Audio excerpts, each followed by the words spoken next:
Alors bonjour.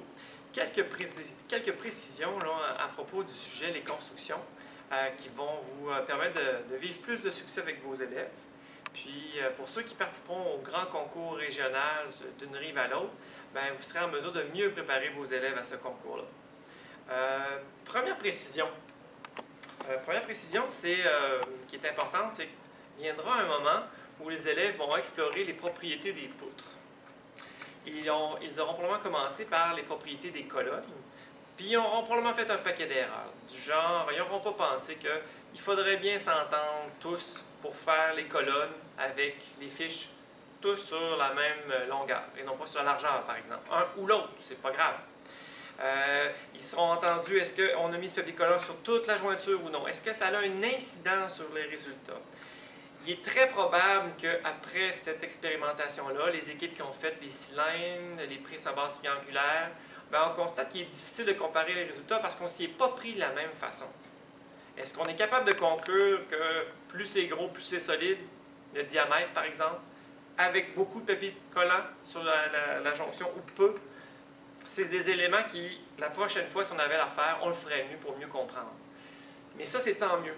Parce que quand vient le temps de faire les tests sur les poutres, bien là, on va capitaliser sur peut-être les erreurs qu'on a faites pour mieux réussir celle-là. Et celle sur les poutres est particulièrement importante. Parce qu'une poutre, ça commence à ressembler à un tablier de pont qu'ils auront à construire. Fait que cette fois-ci, on va prendre le temps d'isoler les variables parce qu'on a eu de la misère à comparer nos résultats, parce qu'on faisait varier plein de variables là, en même temps. Fait que là, on va s'entendre sur la construction de notre poutre. Par exemple, est-ce qu'on met du papier collant sur toute la jointure, la jonction? Est-ce qu'on fait toutes nos poutres sur le sens de la longueur des fiches cartonnées? Vous aurez avantage. Mais les enfants vont le dire naturellement, eux autres aussi. Est-ce que vous allez porter attention à faire des tests sur des petites poutres ou des grandes poutres qui ont un diamètre là, qui sont plus grandes ou plus étroites, avec un pli ou deux plis de papier, hein, plus serré. Puis posez la question, parce que je doute qu'ils vont y réfléchir par eux-mêmes, mais la façon de l'appuyer entre deux tables, est-ce que ça a une importance? Est-ce que si j'appuie d'un côté de 4 cm et d'un autre côté de 4 cm, est-ce que je vais être capable de supporter une plus grande masse que si, par exemple, je le fais appuyer que de 2 cm de chaque côté? À titre indicatif, on s'est amusé à faire un test sur une poutre de ce style-là. Quand on est appuyé à 4 cm de chaque côté du pupitre, on arrive à supporter un poids d'environ 2 kg. Et quand on fait le test en réduisant à 2 cm d'appui de chaque côté, on arrive à peser à peu près de supporter environ 1,5 kg. Mais ça, c'est capital comme résultat. Il faudra amener les enfants à réfléchir. Est-ce que ça nous donne des indices pour notre pont? Qu'est-ce qu'on peut en conclure? Est-ce qu'on a avantage à faire un pont le plus long possible pour qu'il y ait un maximum d'appui sur les bureaux ou ça n'a pas d'influence? Ce serait intéressant de faire réfléchir les enfants. Précision sur le pont. Alors, chacune des équipes va construire un pont. Il faudra qu'ils soient au courant comment va se faire le test de solidité. Ce sera assez simple, hein? On va vous proposer un petit tablier qui a 11 cm par 20 cm. On a perforé 4 trous aux extrémités. On a pris une corde de 100 cm qu'on a fait croiser, auquel on va pouvoir accrocher un petit crochet. Pour être n'importe lequel, là, la différence de poids est négligeable. On se rappelle que notre pont, puis là j'invite la caméra woman à baisser un peu la caméra, que le pont doit enjamber une distance de 50 cm.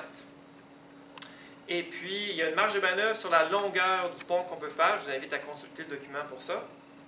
Quand on place notre tablier en plein centre, et puis à l'aide d'un sac d'épicerie, on va venir le fixer sur le crochet. La caméra woman est toujours en bas, là. On peut descendre. Et puis, pour tester sa solidité, on descend toujours en bas, on va le tester seulement avec des bouteilles de 500 ml d'eau. Alors, on va délicatement déposer au fond une première bouteille. On constate que le pont résiste bien. On en place une deuxième. On attend 5 secondes pour voir s'il résiste bien, jusqu'à ce que le pont s'effondre. On va remonter.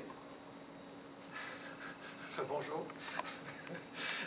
On arrive donc, il peut arriver qu'il y ait un prix d'égalité, qu'il y ait des équipes qui aient le même poids qu'ils ont réussi à supporter. À ce moment-là, ce qui définira le gagnant, ce sera celui qui a construit le pont le plus léger possible. Donc, ça va les encourager peut-être à surveiller le choix de matériaux pour ne pas en prendre pour rien. Voilà, je pense que ça fait le tour des principales recommandations qu'on avait à vous faire pour vivre le maximum de succès. Je vous invite à ne jamais hésiter de communiquer avec votre conseiller pédagogique pour avoir plus d'informations. Puis ça va me faire vraiment plaisir de vous voir éventuellement à la finale régionale. Peut-être un dernier conseil, advenant que certains d'entre vous aient vraiment à faire des choix déchirants, parce que tout le sujet est intéressant, mais advenant que vous manquiez vraiment de temps, à mon avis, les incontournables sont la tour de paille, avec une occasion de réinvestissement dans le bunker, la cabane en hiver, qui est l'occasion où émerge souvent l'utilité des colonnes, parfois des poutres par eux-mêmes, faire le test des colonnes, en sachant pertinemment qu'ils vont avoir de la difficulté à avoir une méthode efficace, mais ça va créer le besoin de donner des méthodes plus efficaces pour la poutre. Puis finalement, ce serait de faire le pont. Mais j'ai coupé, là, je vous prie de belles activités de plaisir. Mais ça, c'est le scénario minimum pour être capable de bien préparer vos élèves à la construction du pont. Sur ça, ça va me faire plaisir de vous peut-être vous rencontrer lors de notre grande finale régionale à l'Université Laval, à la Faculté de sciences et génie. Ayez du plaisir et puis peut-être à bientôt.